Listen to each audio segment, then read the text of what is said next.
Do you enjoy a midday coffee? Well, let's talk about what the effects of a midday coffee have on your body. Now, we're going to be talking to my friend Megan Dupree about the HPA axis. We're going to be talking specifically about how coffee affects your stress response. Now, if you're not familiar with the HPA axis, that is hypothalamus, pituitary, and adrenals. Those are the three major components that essentially are responsible for your stress response. So, let's get right into this episode. It's chock full of information. I hope that you enjoy it. Feel free to subscribe and, of course, leave your comments and questions down below in the comment section. See you on the other side.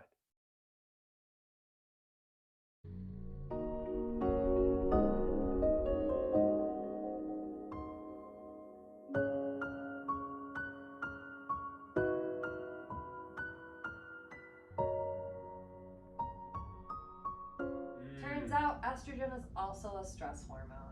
Okay. When we are in a state of stress, both men and women produce extra estrogen in the form of estrone.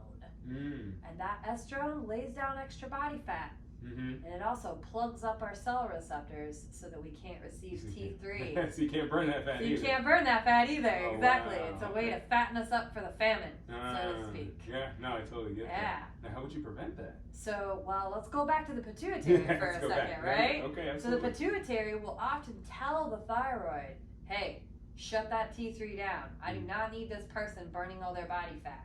I need this person to have plenty of body fat to keep them warm for a famine or a cold winter or some other hard time, because I can tell we're at hard times. Hypothalamus told me so. Yeah, right? Absolutely. Yeah. So that's why that happens. So you got to pretty much de-stress. You have to de-stress Okay. if you want the pituitary to receive a different message from the hypothalamus. Okay. You have to convince that hypothalamus that we are not in a state of fight or flight. Okay. We do not need to be in a state of fight or flight. Okay. Okay? Now, one of the very other important things that the pituitary and the hypothalamus does is it tells the adrenal glands. The adrenal glands are little triangular shaped glands on top of your kidneys, right? Yeah. Right?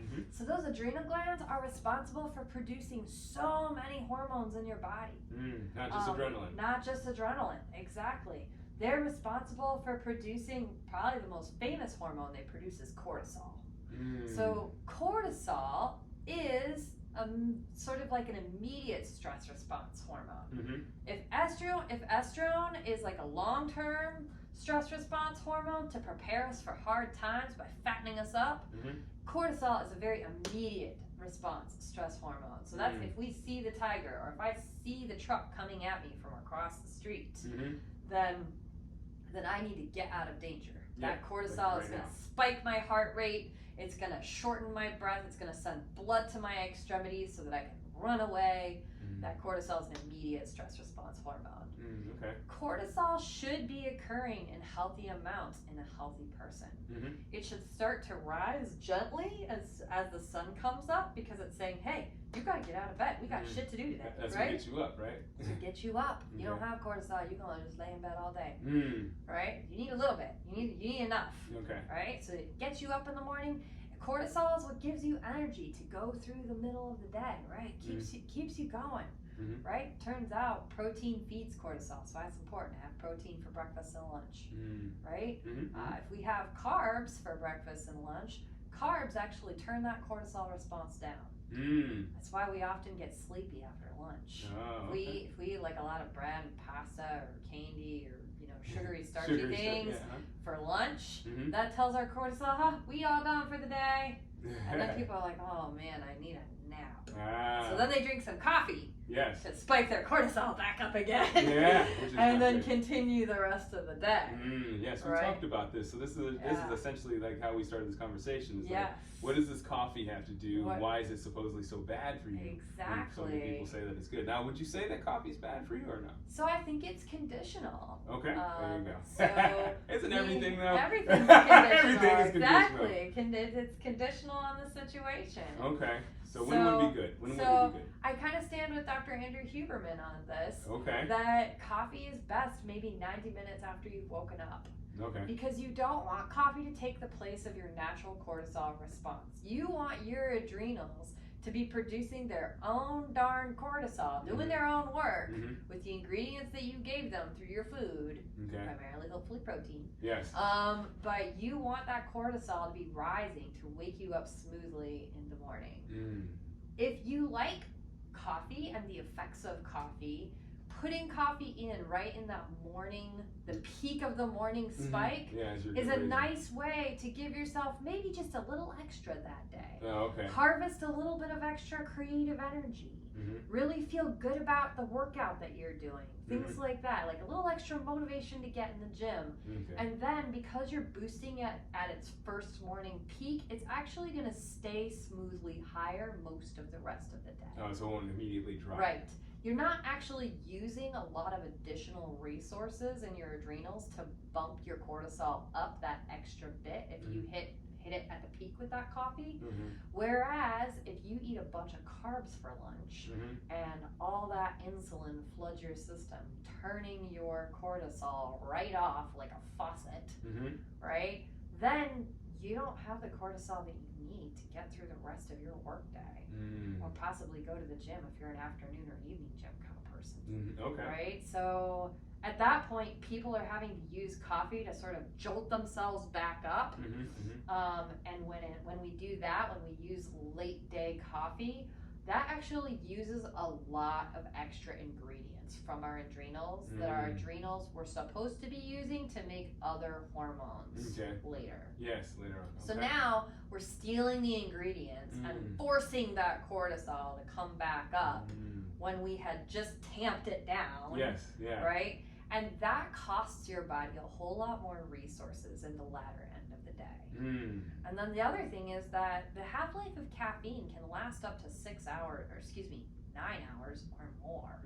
So if we're hitting the caffeine at like 2 or 3 o'clock in the afternoon, and then our adrenals do not have as many ingredients to make those calming hormones for us later, like GABA in the evening, so that we can calm down and have a good night's sleep.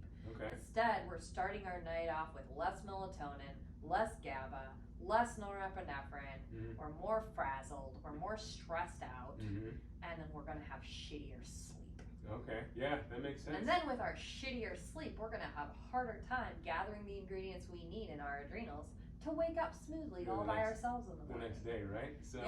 So what about, like, how can coffee be used well? How can coffee be used poorly? That's a really good example. Really good. So a lot of people that probably use it poorly, I hear a lot of especially stand-up comedians. They talk about how they drink their coffee and they got to stay up late or whatnot. But then by the time it's time for them to go to bed, they can't go to bed. They can't wind down. So they have to use an edible. Right. So then they're using weed and the endocannabinoidal system to turn their cortisol response off, but that turns it off hard.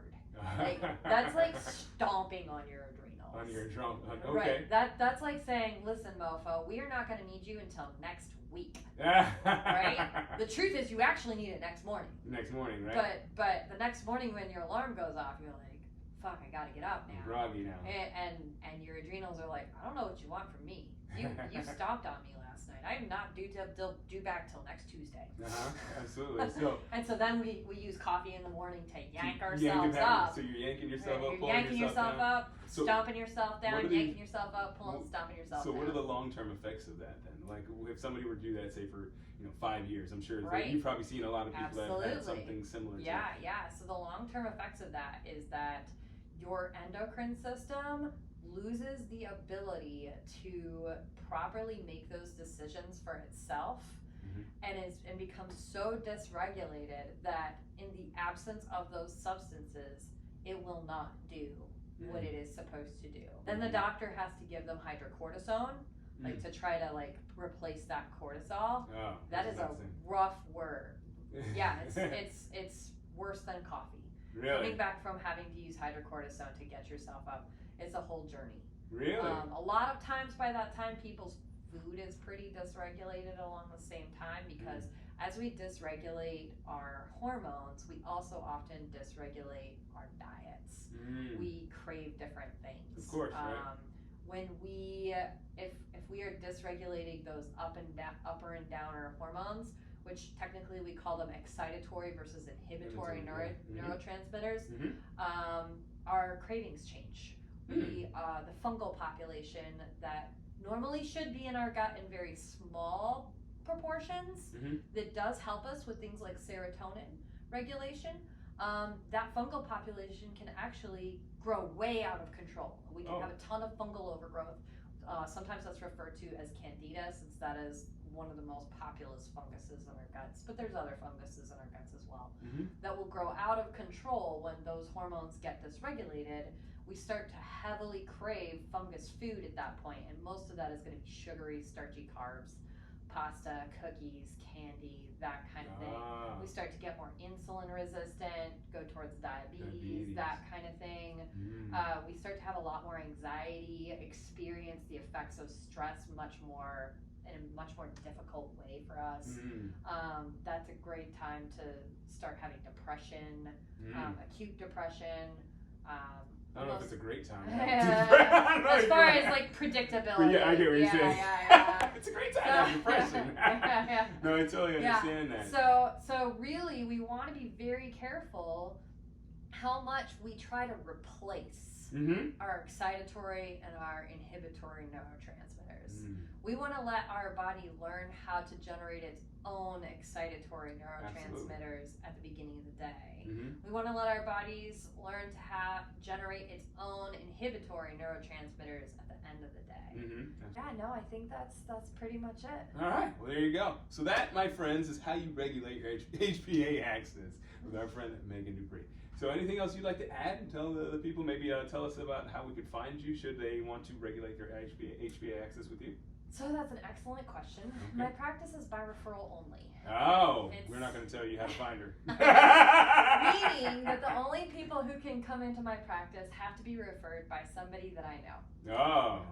Okay. So if somebody wants to see me, they should probably contact you and ask you to refer them I am the key. to me. I have seen multiple of your clients in the past. Yes, you have. So if you ever send me anybody else, I'm happy to work with them. Absolutely. And happy to work with you.